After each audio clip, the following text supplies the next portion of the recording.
Planteado un panorama desolador, por eso es que nos parecía tan importante la iniciativa de la asociación al tratar la problemática de la educación histórica en distintos ámbitos que creemos que hace a la posibilidad de construir un mundo que no es natural y que contribuimos todos a forjar. Y en ese desafío se sitúa la problemática de la educación histórica.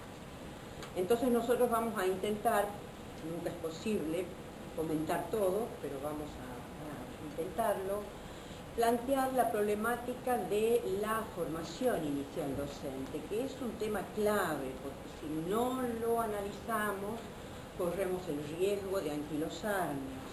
Y porque cuando enseñamos historia, y yo estoy convencida que desde la universidad hasta el jardín de 3 años, estamos apelando a un medio didáctico en donde hacemos jugar actividades y tareas que tienden a impactar en una estructura cognitiva para generar nuevas ideas, y eso tiene que ver solamente con los contenidos. O sea, si bien como Jerome Brunner creo que es posible enseñar cualquier cosa a cualquier edad, también creo que eso tiene que ver muy, pero muy directamente y absolutamente, y de ahí la necesidad, y coincido con los colegas de la mañana, de la didáctica específica, con qué conocimiento quiero yo ayudar a que construyan mis estudiantes y en cualquier nivel del sistema.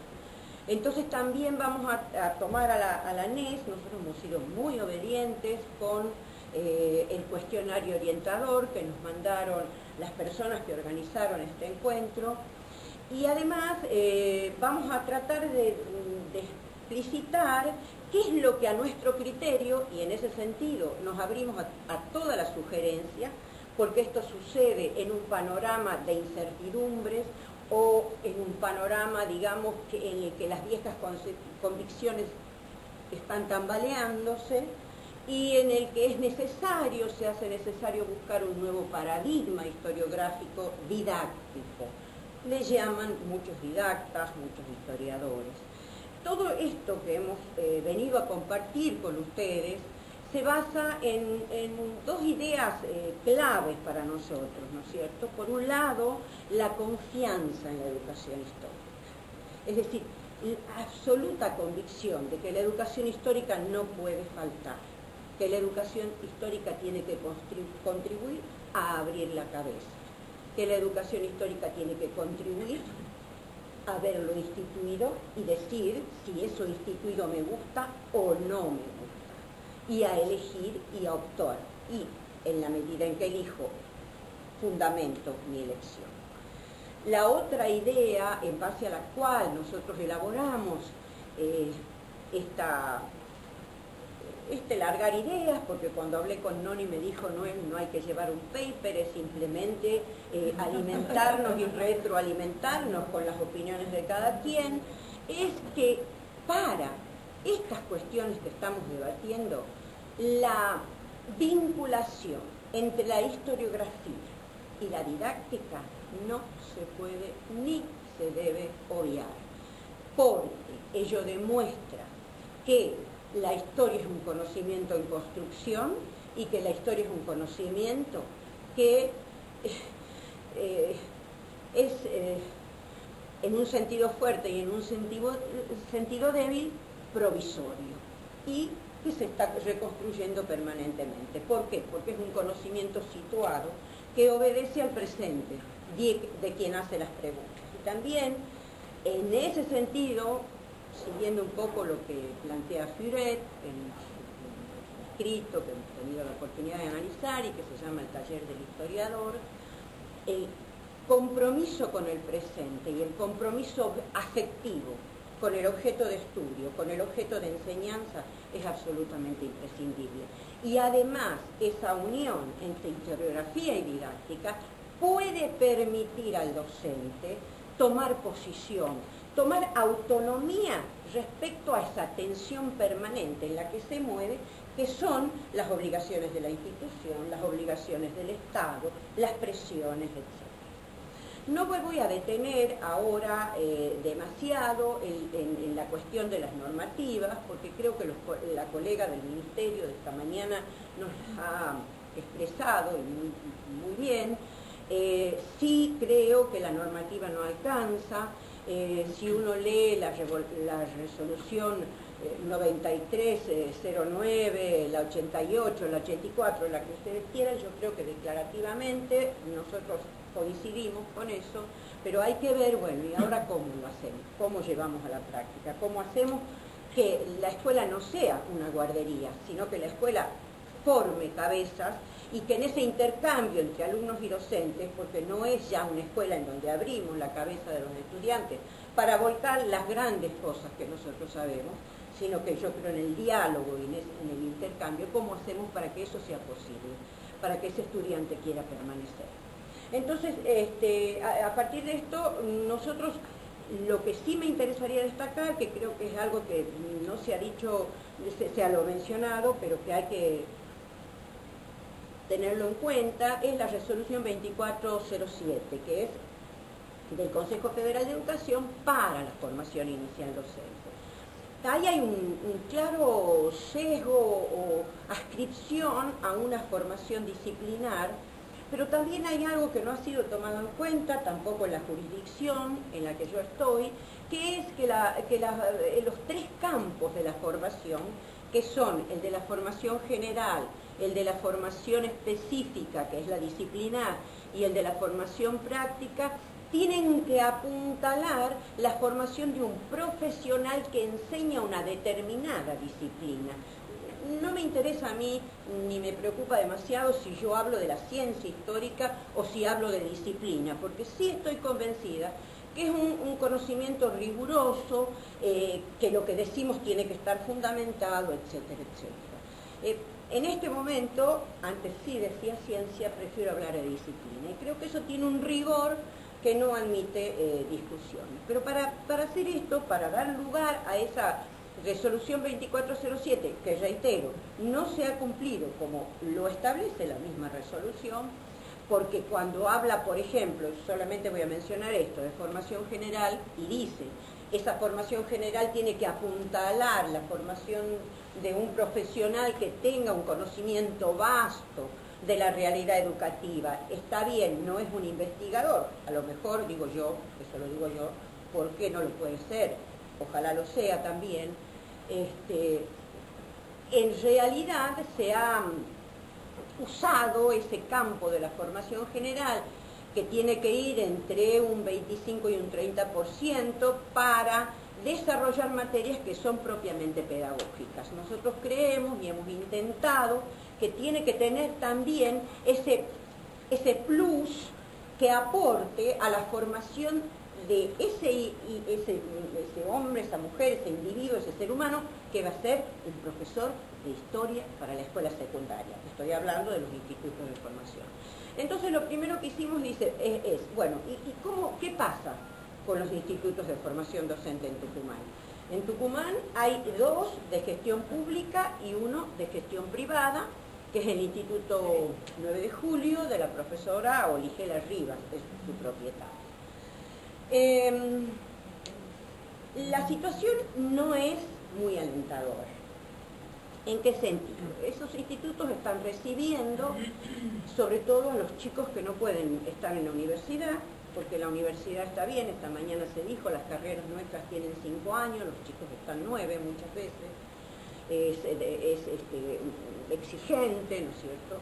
Todavía mantiene la estructura de cátedras en las que nos movemos todos y en donde cada profesor genera sus propias exigencias, no se conforman equipos de trabajo, etc. Entonces ese tipo de alumnos va a la escuela, a los institutos de formación docente de la provincia. Por otra parte, los profesores, que salarialmente, lo discutíamos recién en el almuerzo, están bastante bien, están muy bien. A ver, ningún docente está muy bien, que por Dios no me van a querer acusar, no, pero ellos tienen muchos plus, Sin embargo, acumulan muchas cátedras, ¿no es cierto? Y no evidencian, yo he estado en capacitaciones, en la universidad se han generado muchos postítulos, algunos que no entiendo, como por ejemplo un postítulo de licenciatura en humanidades, no sé bien qué será eso, o en ciencias sociales, la verdad que eso se ha gestado de la universidad.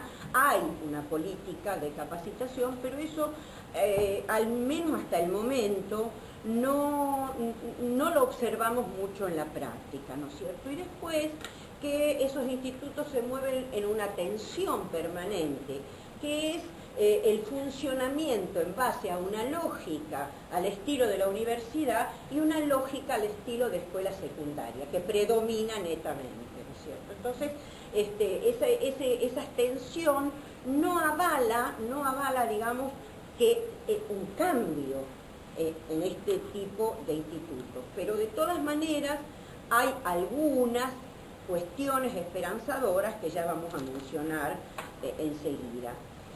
Es decir, si nosotros pensamos que esos institutos tienen que cambiar, la pregunta, que yo lo decía esta mañana, es cómo hacer para promover el cambio. No basta con las políticas, no basta en lo más mínimo con el diseño curricular, por más bueno que sea, sino que hay que generar, digamos, capacitación en servicio, por un lado lo decía el colega esta mañana, pero por otro lado también la conformación de equipos, la comprensión acerca de la naturaleza de la disciplina, etc. Es decir, ahí tenemos una pequeña situación que constituye todo un desafío, y es un desafío que no es menor. Entonces ahora veamos, si nosotros queremos cambiar las cosas, nos preguntamos, junto con el cuestionario guía de los colegas, pero esto fue una pregunta que nosotros nos hicimos, en ocasión de la elaboración del documento de mejora para la formación inicial docente. Ese documento convocó a colegas de universidades nacionales y de institutos de educación superior, de formación docente, se llaman de distintas maneras según la jurisdicción, y trabajamos pensando, bueno, ¿qué tiene que saber un profesor de historia?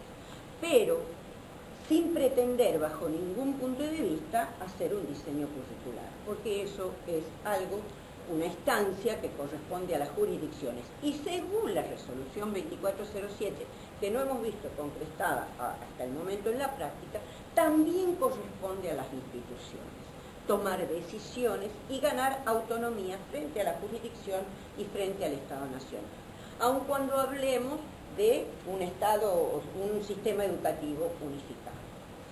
Entonces, desde ese punto de vista, nosotros definimos diversos campos. Un campo, ¿no es cierto?, es el de lo epistemológico, lo historiográfico y lo metodológico. ¿Por qué? Porque aunque ese docente, y acá se lo ha dicho, no vaya a ser un investigador, yo pienso que puede aspirar a serlo, tiene que saber cómo se construye el conocimiento en la disciplina.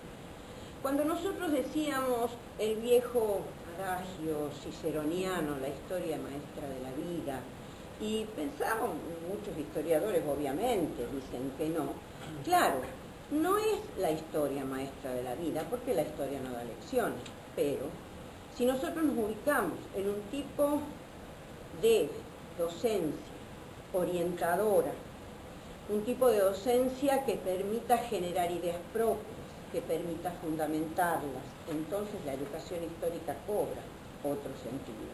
Y la educación histórica no solo en la escuela secundaria, sino también en otros ámbitos que son adecuados para formarnos históricamente. Es decir, que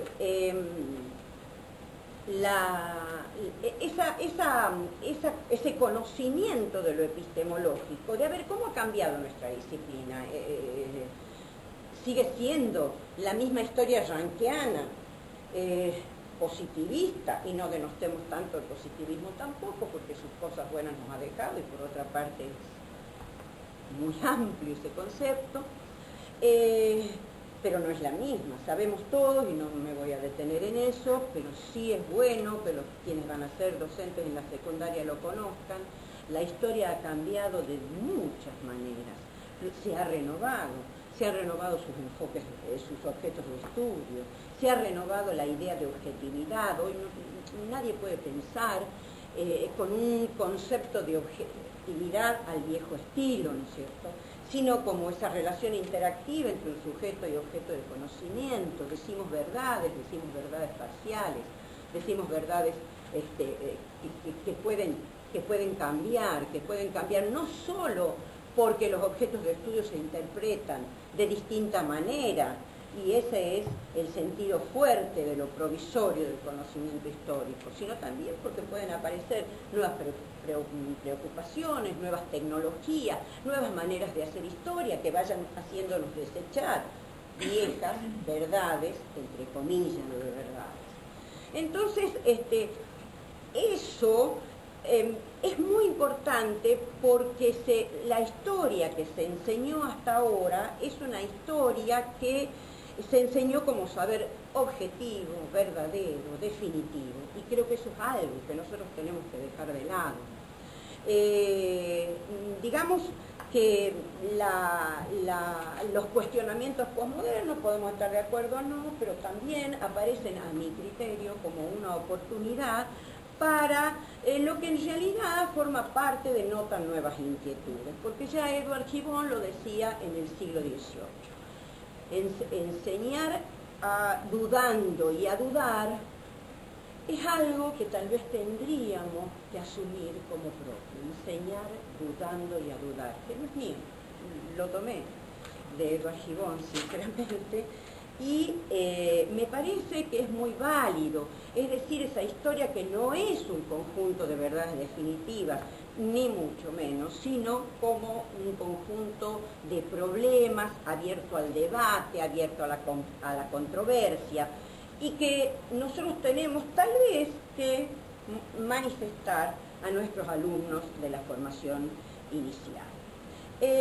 Por otra parte, nosotros pensábamos que otro campo, que ese abordaje de ese campo que tiene que ver con lo epistemológico, con lo historiográfico, con lo metodológico, que es absolutamente imprescindible, y nosotros lo hemos incorporado en 3 espacios curriculares en la formación inicial de los profesorados, 3 espacios curriculares que me parece que es significativo el cambio de lo que había antes.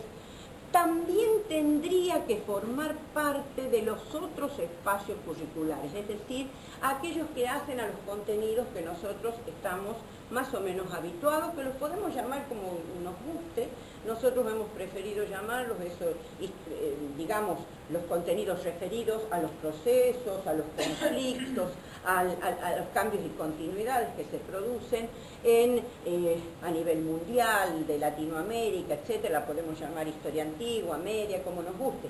Pero esa visión interpretativa tiene que formar parte también de esos espacios.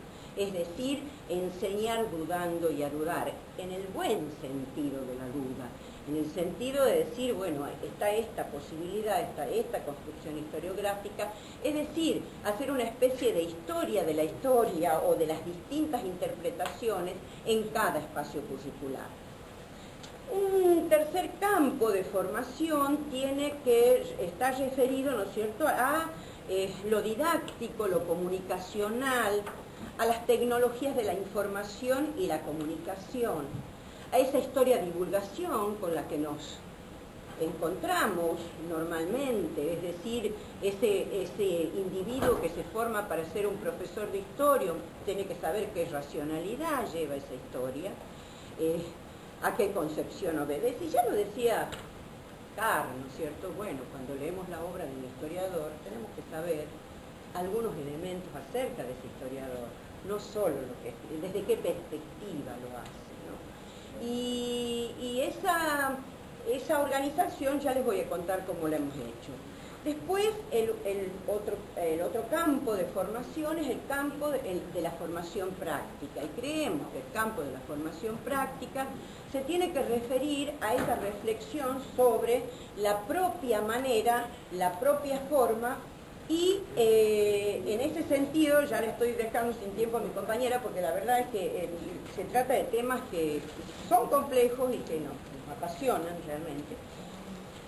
De tal manera que nosotros hemos establecido líneas de formación que no son líneas paralelas ni mucho menos, sino que se articulan entre sí, la línea de la historia mundial, de la historia latinoamericana, argentina, regional, de lo epistemológico, de lo didáctico como integración curricular y la línea de formación general. Es decir, en un momento en que la historia dialoga con las disciplinas sociales de una manera mucho más intensa, a ver, ¿cómo formamos a ese futuro profesor en lo sociológico, en lo antropológico, en lo filosófico, en economía, en política, etc.? Esto sería el panorama general de lo que es la formación docente que estamos diseñando para la jurisdicción Tucumán.